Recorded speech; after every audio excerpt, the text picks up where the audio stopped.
You're listening to Inspire Change, a broadcast that strives to educate, motivate, and empower men to challenge traditions of masculinity. To guide us through the intricacies and intersections of emotions, relationships, and male identity is renowned psychologist, author, and speaker Gunter. This is Inspire Change. Before I begin the actual podcast, I would like to respectfully acknowledge the Gadigal people of the Eora Nation, who are the traditional custodians of the land on which I work. I would also like to pay my respects to their elders past and present. Welcome everybody to another episode of Inspired Change with Gunter. I'm your host, Gunter, and here today we're going to take a little bit of a segue. I've been talking about aging for the last few episodes, but something's come across my desk which I thought was absolutely relevant and important to pick up on fairly immediately for discussion. And that is that the CNN had an article in it where it released the results, or at least part of the results, of a survey done in Germany of young men between the age of 18 and 35. And it was very interesting, what that survey actually revealed. And completely pertinent to the whole thing about making good men great. So, let me get into this survey. And what I want to do is I want to talk about the results, mainly, so I've condensed a lot of stuff. And if you want to follow through any details, go to planinternational.de and you'll find the survey, the actual whole survey on there. So let's get into it. This particular survey actually provides a wealth of information on how young men view their emotional health, appearance, competitive spirit, relationships, attitudes towards women and sexuality, violence in relationships, and their feelings towards social pressure to change. So let me start with this.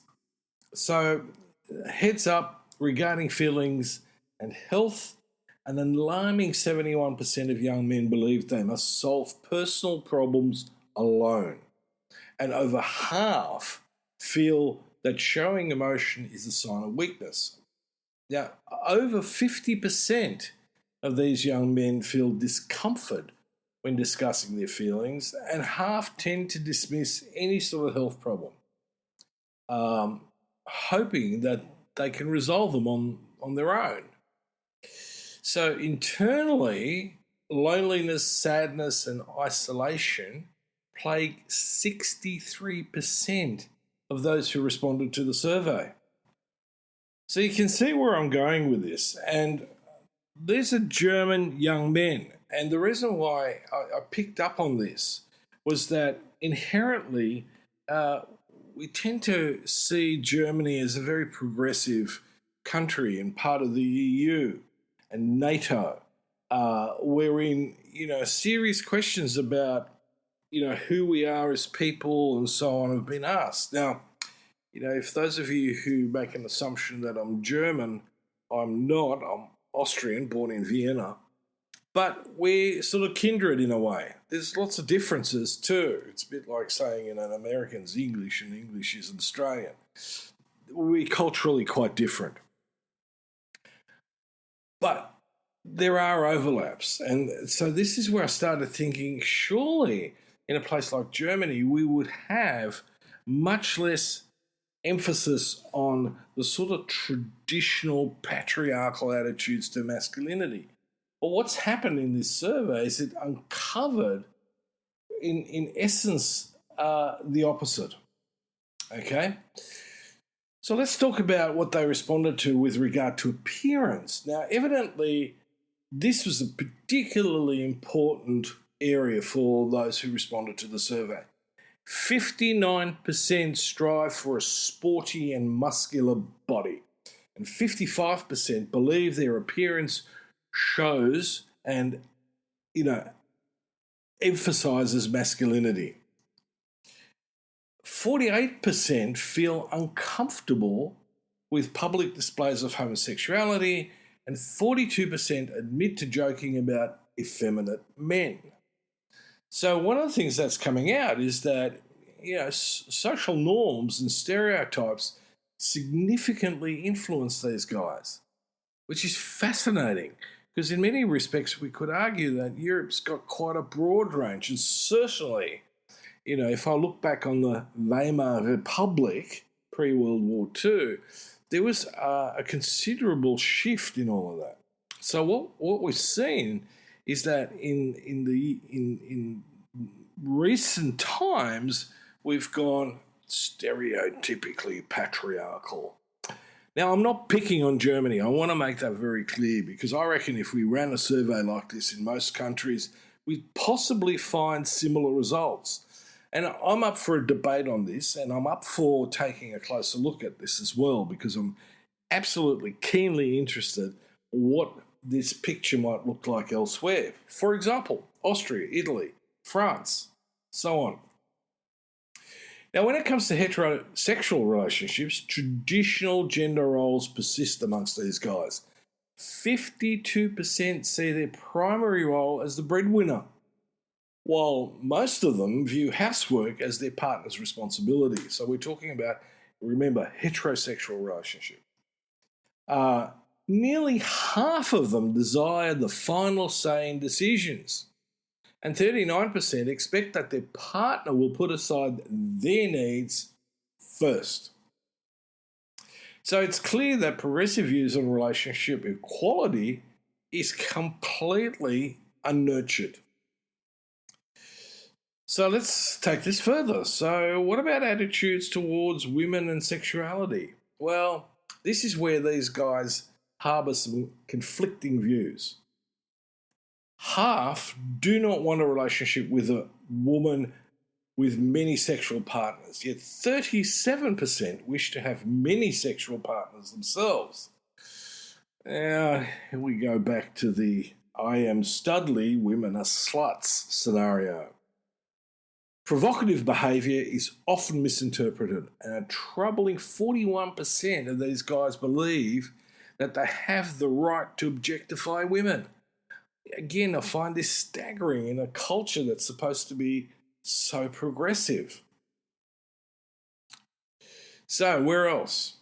Well, it gets better.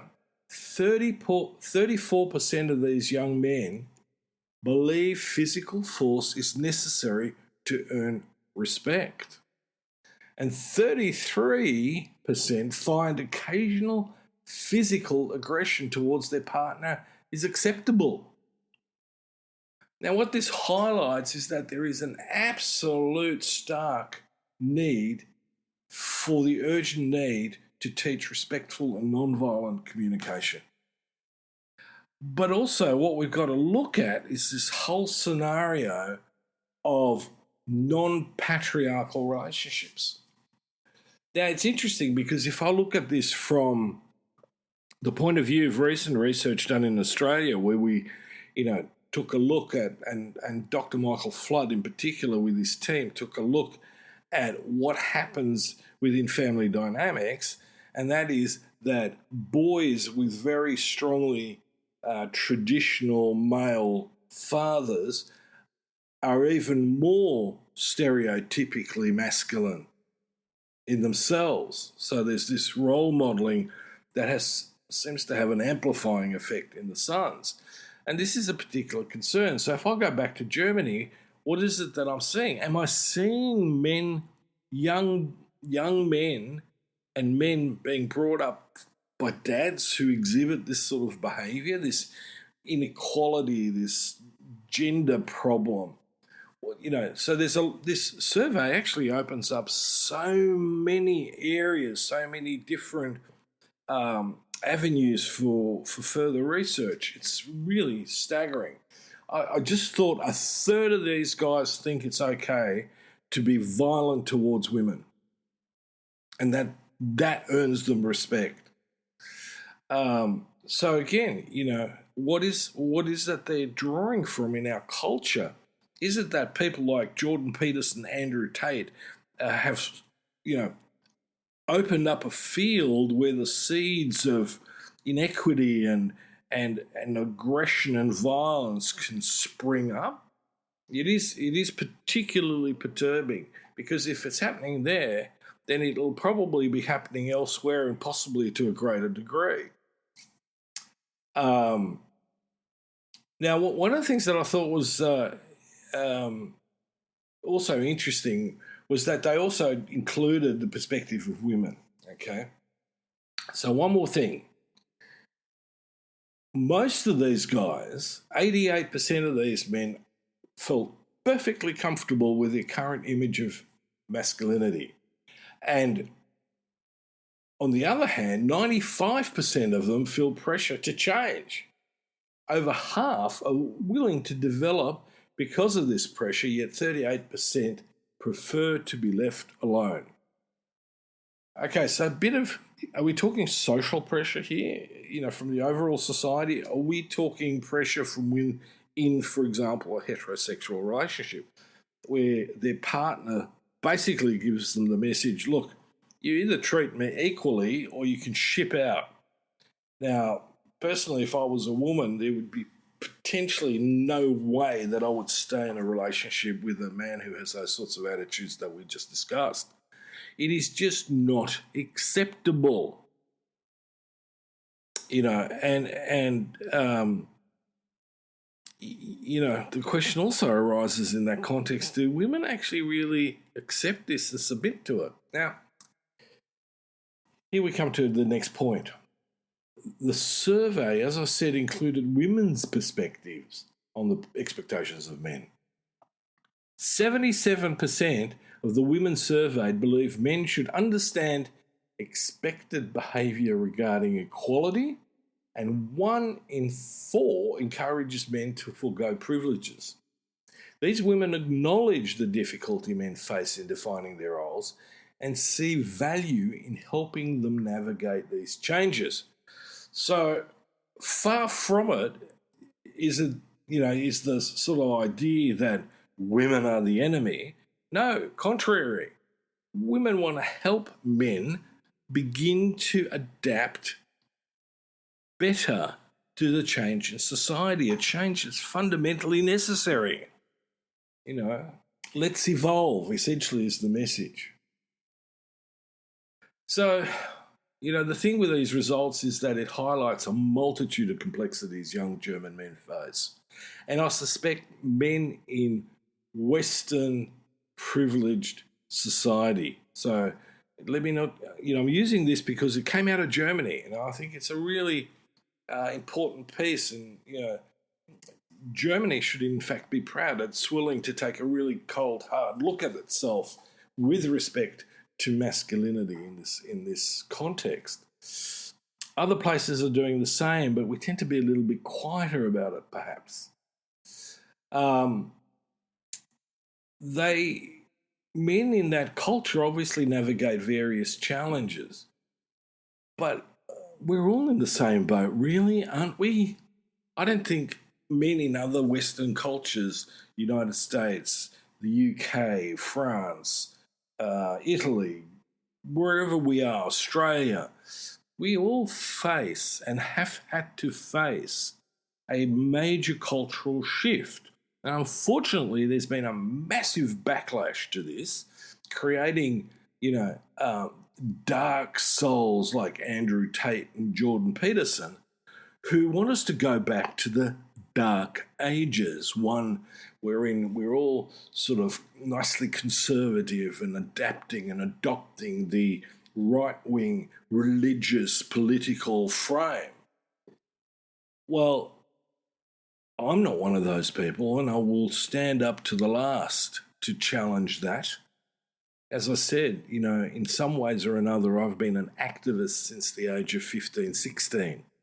I felt a strong compulsion to see that society will change and move towards a better place. My choice of becoming a psychologist to help people individually do that was not by accident. There were lots of reasons why I chose that field. But we also need to include the social changes that are required. We need to come together, and we need to ally with women as men to facilitate a better, healthier, more spiritual culture, a greater civilization. Can we talk truly about being a great civilization when we keep staring down the barrels of cannons and tanks? I don't think so.